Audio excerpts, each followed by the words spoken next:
নমস্কার বন্ধুরা, ইপসিতা রান্নাঘরে সবাইকে স্বাগত। আজ বানাবো বাঙালির অত্যন্ত প্রিয় পছন্দের একটি খাবার, আলু পোস্ত, যা বানানো খুবই সহজ ও অল্প সময়ে হয়ে যায়। তাহলে চলো শুরু করা যাক। আলু পোস্ত বানানোর জন্য আমি এখানে 3টে মিডিয়াম সাইজের আলুকে কিউব করে কেটে ভালো করে ধুয়ে জলে ভিজিয়ে রেখেছি।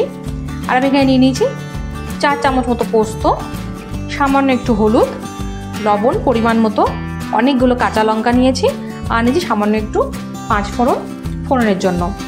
তাহলে চলো রান্নাটা এবার আমরা শুরু করে ফেলি। প্রথমে কড়াটা গরম করে নেব।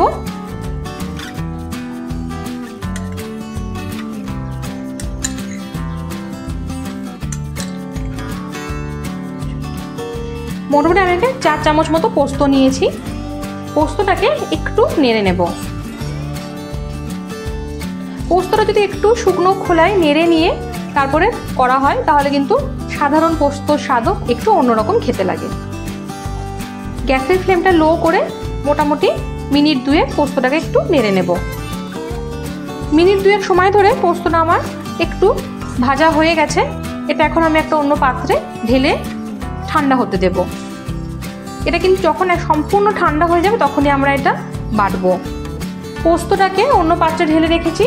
এখন আমি পোস্তটা করার জন্য দিয়ে দিচ্ছি সরষের তেল।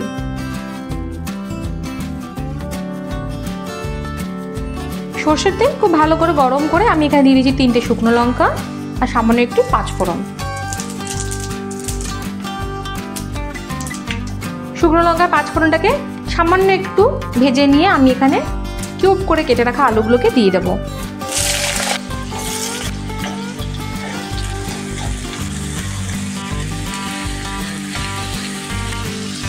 আলুটাকে মিনিট 5 থেকে 6 সময় দিয়ে একটু লালচে করে ভেজে নেব।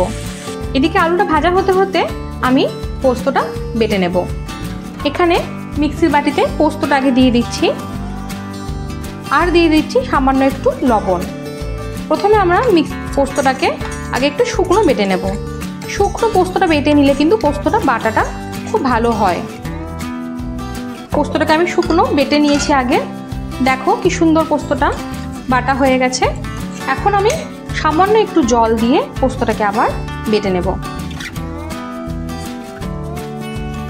খুব সামান্য একটু জল পোস্তটা আমি দিয়ে দিলাম। আর আমি দিয়ে দিয়েছি 4টে কাঁচা লঙ্কা। লঙ্কাটা দিয়ে পোস্তটা আবার একটু বেটে নেব। পোস্তটা আমাদের বাটা হয়ে গেছে। একদম এরকম থকথকে একটা পেস্ট আমরা তৈরি করে নিয়েছি। শুকনো বাটলে কিন্তু পোস্ত বাটাটাও খুব সুন্দর হয়, আর পোস্তর গন্ধটাও কিন্তু একই রকম থাকে। এদিকে আলুটাও আমার ভালো মতো ভাজা হয়ে গেছে। এর থেকে কিন্তু বেশি আলু ভাজার প্রয়োজন নেই। পোস্তর আলু একটু হালকা লালচে ভাজা হয়ে এলেই হয়ে যায়। এখন আমি দিয়ে দেবো স্বাদ অনুযায়ী লবণ, আর দিয়ে দিচ্ছি সামান্য একটু হলুদ। হলুদ তোমরা নাও দিতে পারো, আমি এখানে সামান্য একটু হলুদ দিলাম। লবণ হলুদটা খুব ভালো করে মিশিয়ে দেব আলুর সাথে। এখন আমি দিয়ে দিচ্ছি হাফ গ্লাস পরিমাণে জল।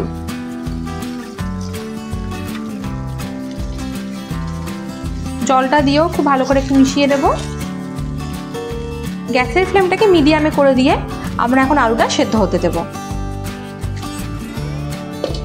5 মিনিট হয়ে গেছে। এখন দেখে নেব আলুগুলো সেদ্ধ হয়ে গেছে কিনা। আলুগুলো খুব সুন্দর সেদ্ধ হয়ে গেছে। এর থেকে বেশি আলু সেদ্ধ করার প্রয়োজন নেই।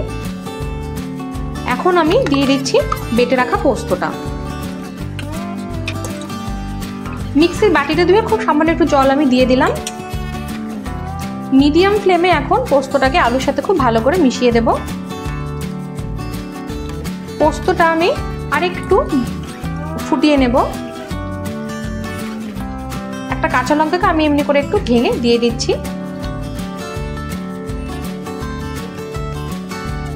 পোস্তটা এখন আমাদের বেশ ভালো ঘন হয়ে এসেছে, আর বেশি ঘন করার দরকার নেই।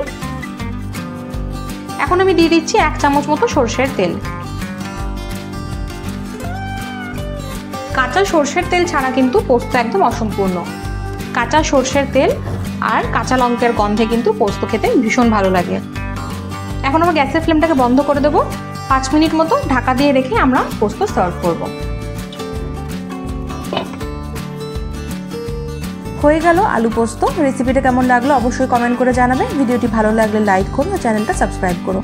দেখা হচ্ছে পরের ভিডিওতে অন্য এক রেসিপি নিয়ে। সবাই ভালো থেকো, সুস্থ থেকো।